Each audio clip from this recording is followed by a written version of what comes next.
Hey, I'm Peter, and welcome back to Books for Thoughts, where we explore powerful ideas from books that shift your perspective, challenge how you think, and sharpen how you live. Today's story is fast-paced, unbelievable, and very real. We're diving into Ghost in the Wires by Kevin Mitnick, the true story of one of the most legendary hackers in history. But this isn't a book about code. It's about people, about trust, deception, and how systems fail. Not because of machines, but because of human psychology. Let's step inside the mind of a ghost who walked through the wires. When people hear hacker, they imagine someone furiously typing in a dark room, breaking into secure servers with flashy code. But Kevin Mitnick's real power wasn't technical, it was psychological. He mastered social engineering, the art of manipulating people to give up information they didn't even realize was valuable. Need a password? Don't crack it. Call pretending to be tech support and ask for a reset. Need a badge number? Pose as someone in a rush from another office and ask the front desk for help. The genius of Mitnick wasn't brute force. It was subtle persuasion, curiosity, and knowing how people think. And that's what makes Ghost in the Wires so compelling and so unsettling.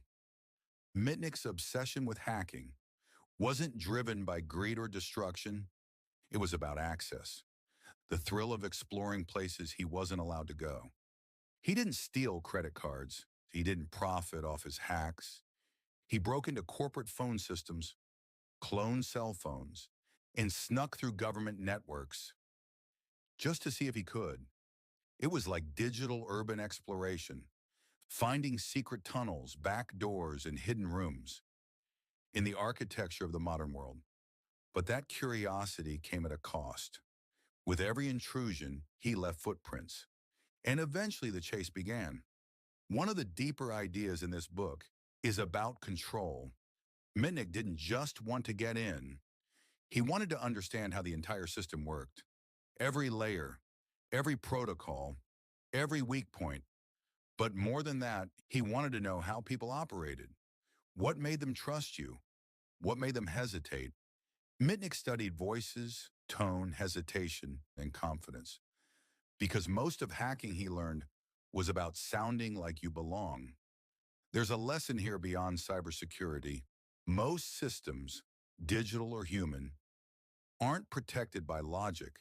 They're protected by assumption, and assumptions can be manipulated. As the book progresses, we follow Mitnick on the run, living under aliases, switching identities, using payphones and burner numbers, never staying in one place for too long. He was a ghost in the system, invisible to the public, but constantly hunted by the FBI. What's fascinating is how much of his evasion was based on the same principles he used to hack, know how people behave, anticipate their assumptions, stay one step ahead of predictable behavior. It's like reading a spy novel, except it really happened. And it shows how fragile modern life is. When someone understands the back doors, more than anything, Ghost in the Wires reveals that the real weakness in any system isn't the code, it's the people. Mitnick got into phone companies, credit bureaus, and even the FBI's files, not by breaking encryption, but by asking the right questions to the right person at the right time. We assume the digital world is safe because we don't understand it.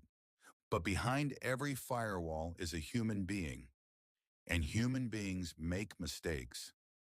That's the real message here.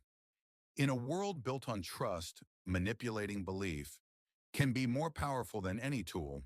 As Minnick's exploits grew bolder, so did the interest from law enforcement. What began as phone phreaking and curiosity evolved into full-scale federal investigations. He wasn't just poking around anymore. He was slipping into restricted networks. At the heart of the tech world, companies like Motorola and Sun Microsystems became targets of his digital break-ins. But still, Mitnick wasn't after money or destruction. He just wanted to understand the system, to explore it, to master it. But for the FBI, it didn't matter. They began to see him as dangerous, not for what he did, but for what he knew, and that made him a threat. Eventually, the chase ended.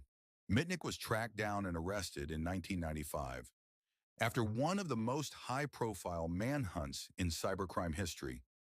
He was held in solitary confinement for months, largely because prosecutors argued he could start a nuclear war by whistling into a payphone. Absurd weren't but powerful. The myth of Mitnick had become larger than the man himself. And that's a key theme in this book, the gap between perception and reality. Yes, he was brilliant. Yes, he broke laws. But much of the fear around him was born from misunderstanding how technology and trust really works. Here's where the story turns. After serving time, Mitnick didn't vanish.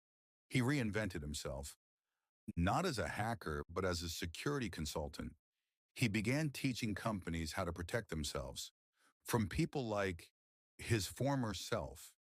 He even wrote books, like this one, to share what most people never see, how systems get tricked and how fragile digital confidence really is.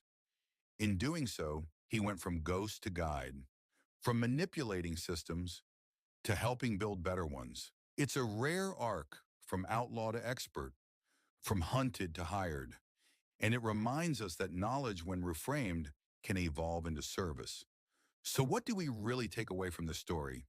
Not just that hacking is real, but that humans are the weakest link.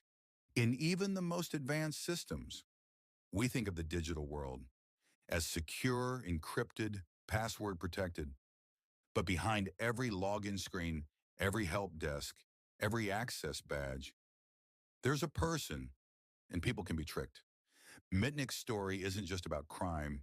It's about curiosity without limits and what happens when knowledge meets obsession. But it's also about redemption, how understanding a system from the inside can help us build something stronger. Ghost in the Wires is more than a memoir. It's a window into a hidden world where logic and illusion collide and where trust is both the tool and the trap. It challenges how we think about privacy, security, and control.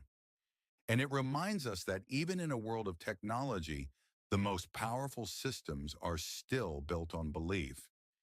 If this story pulled you in, consider picking up Ghost in the Wires and supporting the author. It reads like a thriller, but teaches like a masterclass in psychology and awareness.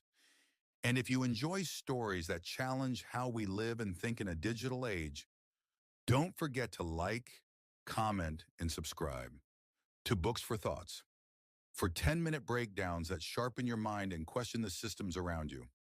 Until next time, stay curious, stay cautious, and remember, sometimes the most dangerous code is the one spoken out loud.